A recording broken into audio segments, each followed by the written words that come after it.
The singer Janis Joplin spent only a brief time in the spotlight in the late 60s. More than 50 years after her death, she still has a remarkable influence. Rightly so. Her story's been told in an award-winning Broadway musical, and now it's coming to the UK. In a moment, we are going to talk to her brother and the woman playing Janis.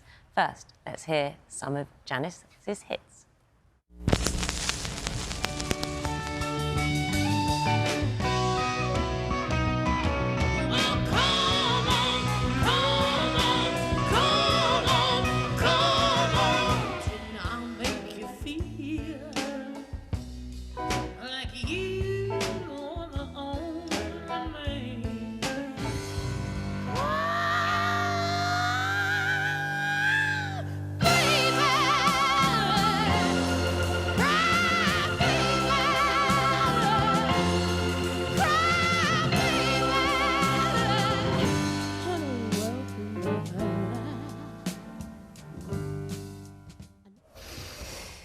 So we're now joined by Janis's brother, Michael. Hello. Hello. Actress Bridget Davies, who's playing her in the musical. Good morning. Good morning. To you. Good morning. Thanks for having us.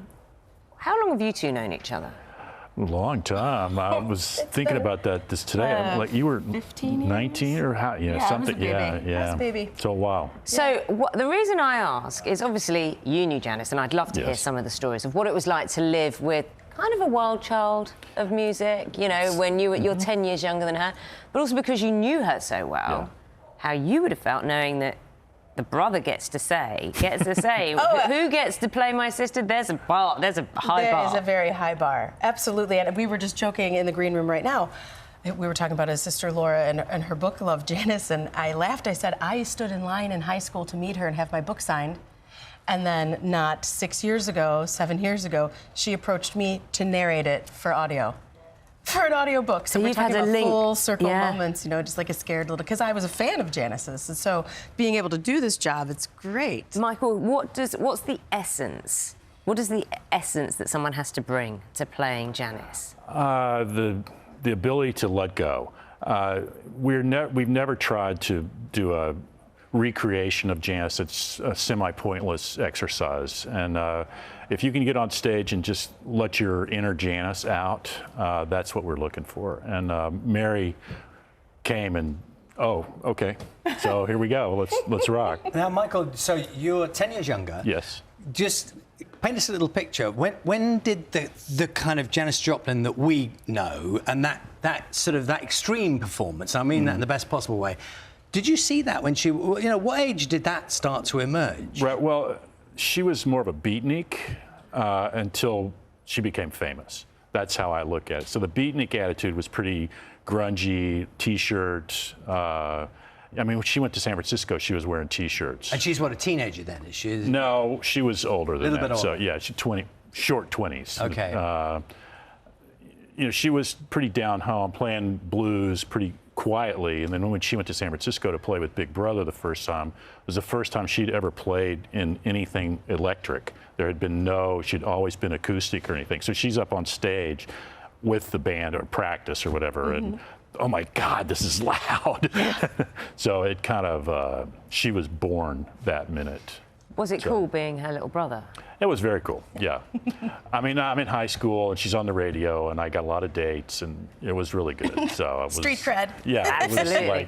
Like everyone just wanted to meet your sister, and yeah, they still do. Here I am. You know, but this is a celebration of her life as well, 100%. isn't it? You know, it's not just riding on the coattails of that. It is, and it's important because I just think there are so many people who would not have heard her music, Bridget. Yeah, sadly. You know, yeah, absolutely. Absolutely. You can't know everything. So if you're the one who's playing her. Right, in our show, I'm kind of like the MC, taking you Okay. through the evening, because we also have incorporated the muses of Janis's and how her influences. Yeah, right. this show, A Night with Janis Joplin, is really about her sound and how she became the musician and artist and vocalist that she was, and how she heralded Bessie Smith, Odetta, and Etta James, and Nina Simone, and Aretha Franklin, you know, and so and as a white woman, doing that with, you know, not impersonating, but taking the essence of powerful black voices, which would have been controversial at that time as well. Absolutely controversial. Absolutely. Yeah. Can I ask, Bridget? So Michael described that kind of zing energy thing. So you as an artist trying to kind of recreate that in your own way or pay homage to it, whatever it is. When you're doing that on stage, how do you get yourself into that place? Well, it's a lot of fun. And it's a huge challenge, and it's such a huge responsibility because okay, but what does it people actually look like? What do you it looks like if you could go outside and harness lightning and put it into your body. It's just, I just think about her. Like, I listen to the music that she would listen to. Some people listen to who they're playing when they're getting ready for a show or whatever. Like, I'll have, you know, Lead Belly playing in the background in my dressing room, or I'll have, you know, like these old. So you're getting ahead of, like 20 minutes away from the show, you're getting louder and louder, are you, in your own dressing room? Oh, yeah, yeah, yeah. Because and she was such a spark of a person, and I have that naturally. It's just now I get to plug it into her instead of my, you know, socket, if you will. Could you imagine there's a socket in the sofa? Yeah, yeah. Do you reckon? Could you let it go for us? Let it rip? I mean, yeah. I apologize if it's loud. No. Okay, are we all braced? Yeah, yeah. You've heard this before. Yes. Okay, we're ready. Okay.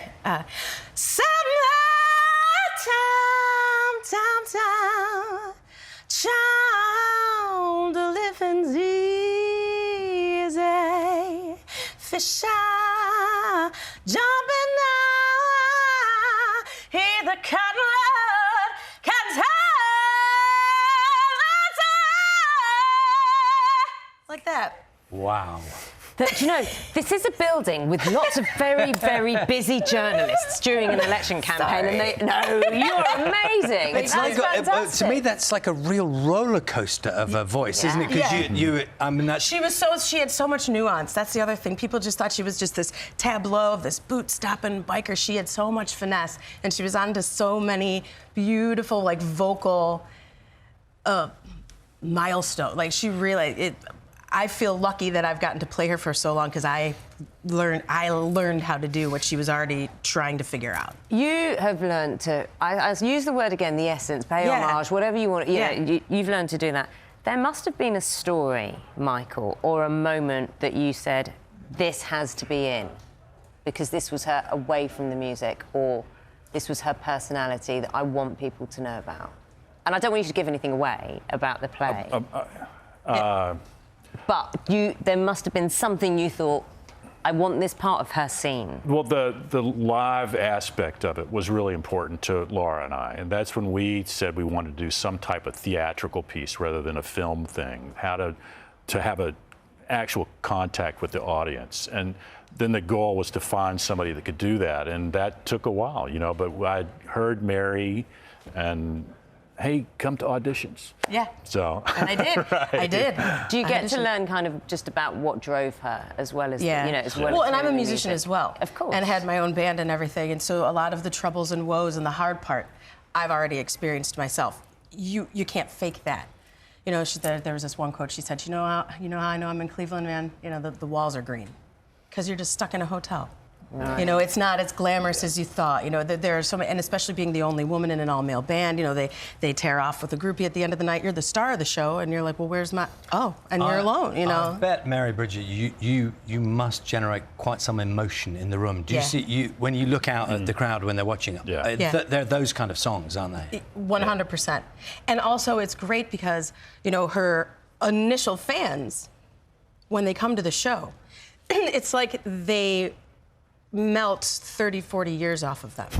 Like they come in and like, you know, they're like, okay, we'll see what the show's about, you know, and they're like, we're tentative. We don't know if we're buying what she's selling yet, and that rightfully so because Janis is important. That's quite an effect. You know what I mean? And then by the end of Act 1, you know, they're like, oh, you could see that, and the tears and just like, you know, getting to, as Janis would say, getting turned on. It's been lovely seeing you both here and hearing you sing. We all need that plug-in thing that you just did early in the morning. We all need a bit of that. That's what Janis was selling the whole time. It is what she was selling the whole time. Thank you very much. Thank you. Night with Janis Joplin, West End's Peacock Theatre from the 21st of August until the 28th of September.